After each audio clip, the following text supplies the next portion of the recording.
Hello anh em, thì dạo gần đây giá SD đang tăng rất là mạnh. Thì mình thấy là nhiều anh em build PC thì thường mua SSD khoảng 512GB nếu mà chơi để nói chung là dư dả ấy, có chơi game AAA. Một số anh em thì sẽ cố gắng lên 1T để nói chung là dư dả ngồi một chút.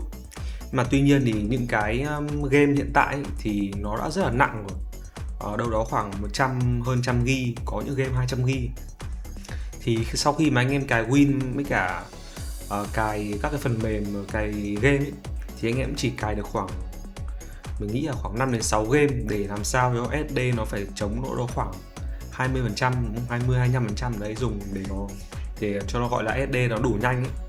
Thì xu hướng hiện tại ấy, thì mình thấy anh em mà thường tối ưu lại cái SD của mình là đấy. Thì gần đây thì mình có phát hiện ra một cái gọi là tính năng của Windows giúp anh em nén các cái dữ liệu lại cho nó nhỏ gọn hơn ấy.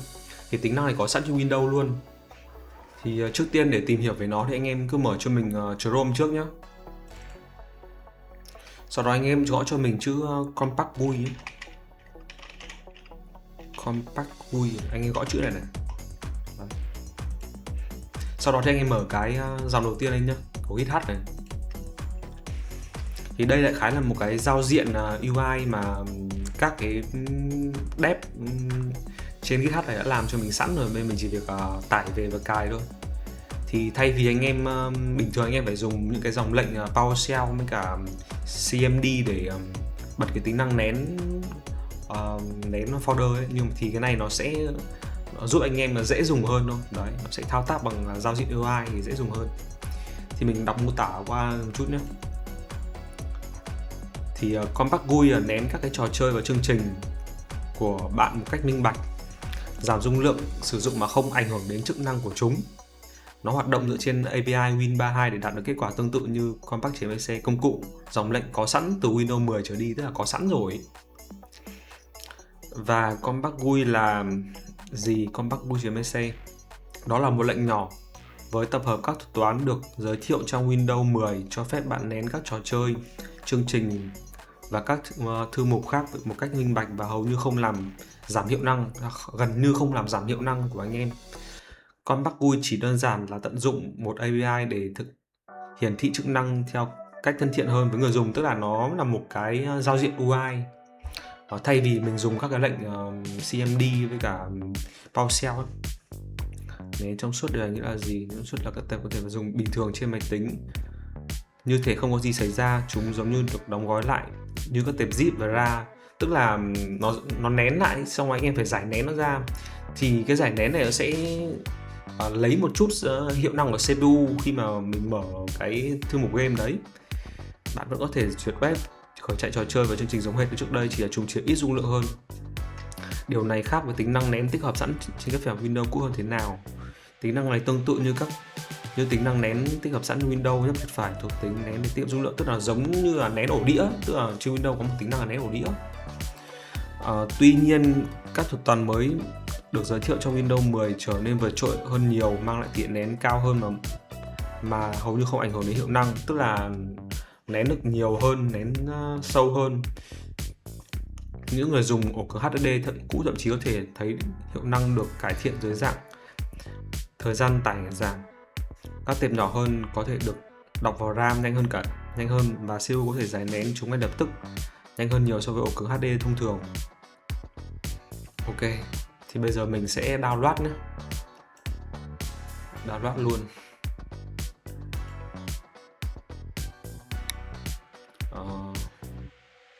Đây là các cái version của nó. Compact GUI.exe 9MB, Compact GUI.mono 64MB. Để sử dụng ý, thì anh em copy cái dòng lệnh này nhé. Đây, ấn vào đây để copy này. Sau đó thì mình phải mở chắc là PowerShell. Mình sẽ mở PowerShell rồi nhé. Đây, PowerShell đây, run with administrator. Mình chạy lệnh này đi.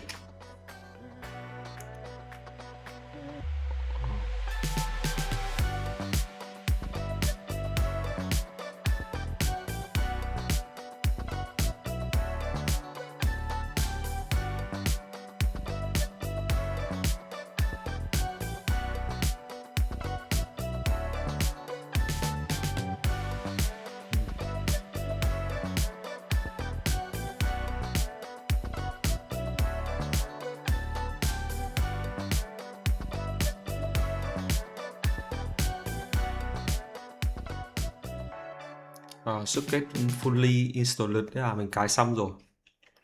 Bây giờ thì mình sẽ phải mở cái phần mềm đấy lên. Sau khi mà anh em cài xong cái Compact GUI thì anh em nhớ khởi động lại máy tính nhé. Thì sau khi mình khởi động lại máy tính thì mình mới thấy cái Compact GUI ở đây này. Em có cái chữ Compact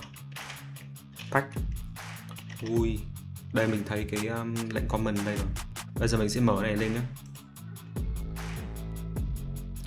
Đây rồi. Thì ở đây phần mềm này nó sẽ yêu cầu anh em select folder để anh em nén ý. Thì trước tiên mình sẽ chọn một cái game nhé. Thì thường thì các cái game nó mới có cái dung lượng rất là lớn thì mình một là mình nén những cái phần mềm lớn, hai là mình nén game. Thì anh em có thể nén DaVinci Resolve này, anh em nén Photoshop này, hay là anh em nén Adobe. Đấy, thì mình có game thì mình sẽ nén game. Thì ở đây mình có một cái game rất là nặng, đây là Red Dead 2. Game này hiện tại đang rơi vào khoảng 120GB. Đây mình sẽ chọn cái folder này nhé.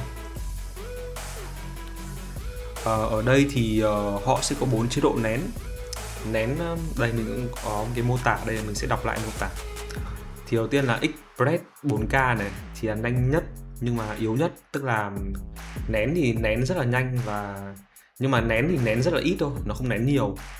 Thì là thích hợp cho các tệp tin trò chơi yêu cầu tốc độ cực cao như là Black Myth Wukong hay là các cái game hành động mà chuyển cảnh liên tục ấy. Thì mình mới cần cái nén này. Phần mềm này có thể tối đa hóa hiệu năng trong quá trình nén. Thì mình có thể bỏ qua hai cái mốc 8 16K ấy, thì vì nó rất là lỡ cỡ. Một là mình sẽ nén ít nhất, hai là mình sẽ nén nhiều nhất là LZX này.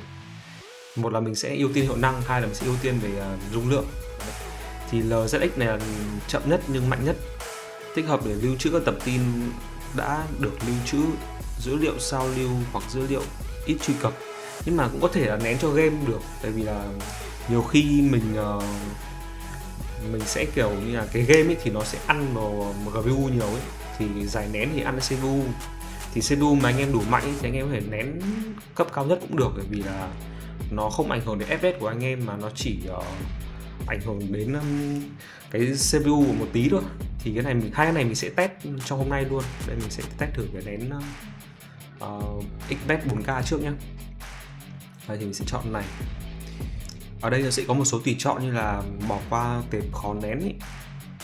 Và hot folder từ trên là theo dõi tệp mà đã thay đổi, và bỏ qua những tệp đây, bỏ qua những tệp khó nén này. Đây là skip file to setting for to in setting, là bỏ qua những tệp cài đặt ấy, một trong một cài đặt. Thôi mình sẽ không tích vào những tùy chọn này, mình sẽ nén luôn để xem như thế nào.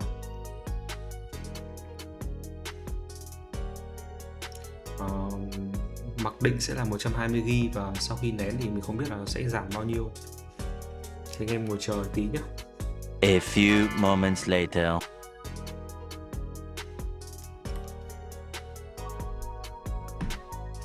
Rồi ok, mình đã thấy nó nén xong rồi đây. Thì cái nén này nó nén giảm được 2GB 2GB để mình xem thử cái folder này nó như thế nào nhé.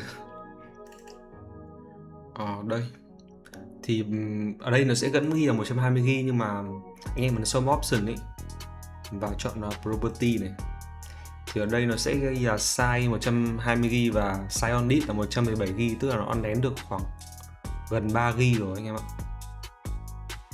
Đấy thì nó sẽ nén thì nó sẽ ghi là size on disk như thế này này.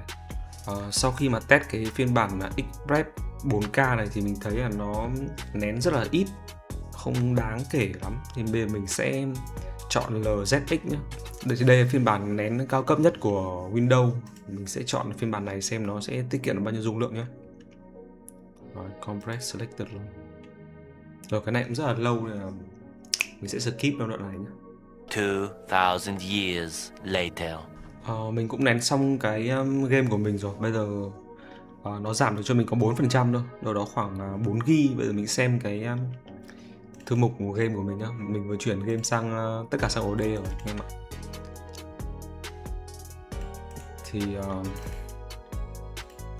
property nó giảm đâu đó khoảng 5GB anh em ạ. 4GB, hơn 4GB một tí.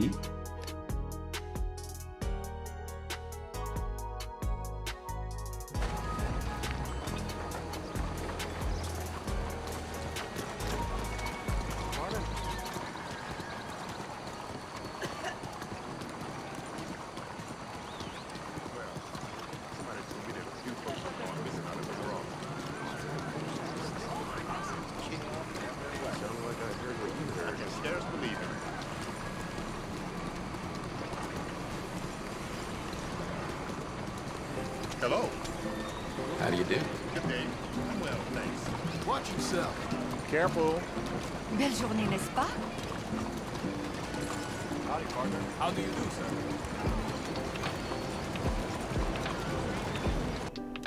Mình cảm thấy kết quả nén này là chưa được thuyết phục lắm ấy. Nghĩa là nó giảm được có 4 GB ấy, thì bây giờ mình sẽ nén cả cái folder game của mình luôn. Bởi mình sẽ add cái folder game của mình.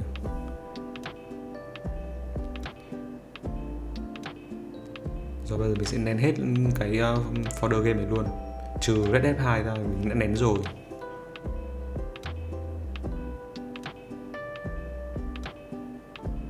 Ok, bây giờ mình sẽ tích hết ở đây. Chọn LZX rồi, ok, mình compress. Rồi, cái quá trình này cũng khá lâu ấy. One eternity later. Rồi, cuối cùng mình cũng nén xong hết tất cả các tựa game của mình rồi. Thì nó không phải là game nào cũng giống nhau ấy. Tức là tùy từng tựa game nó sẽ nén, cái khả năng nén nó khác nhau ấy. Ví dụ như Assassin's Creed Syndicate của mình thì set được 9% này. Đấy. Unity thì có 6% này, Ghost of Tsushima 6% này, Hogwarts Legacy thì có 2% nữa, chưa đến 2GB, chưa đến 2GB. Plants vs Zombie thì được 16% và Watch Dogs 2 thì được 10%. Tức là nói chung là nó trung bình đâu có khoảng 8%, 8%. Thì nói chung là cái mức nén này thì nó cũng nén thấp thôi. Nhưng mà nếu mà anh em có nhiều game ấy, thì ví dụ như là có khoảng 7-8 game thì đâu nó sẽ tiết kiệm được khoảng mấy chục GB ấy, hoặc vài chục GB. Không quá nhiều nhưng mà nó cũng là tiết kiệm.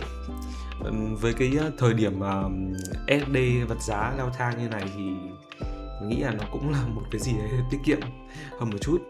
Ok, thì mình cũng hy vọng là nó cũng là cứu cánh một phần nào đó cho anh em trong cái thời điểm hiện tại, để anh em không cần phải nâng cấp SD. Ví dụ như anh em thiếu đâu đó khoảng 50GB để cài game chẳng hạn, mình có thể nén những cái game này lại để chống cái dữ liệu cho cái tựa game mà anh em sắp cài ấy. Ok, video đến đây thôi. Nếu mà anh em cảm thấy video này hay và hữu ích thì hãy cho mình một like và đăng ký kênh nhé, để mình làm những cái video, tìm những cái mẹo hay hơn cho anh em. Rồi, xin chào anh em, bye bye.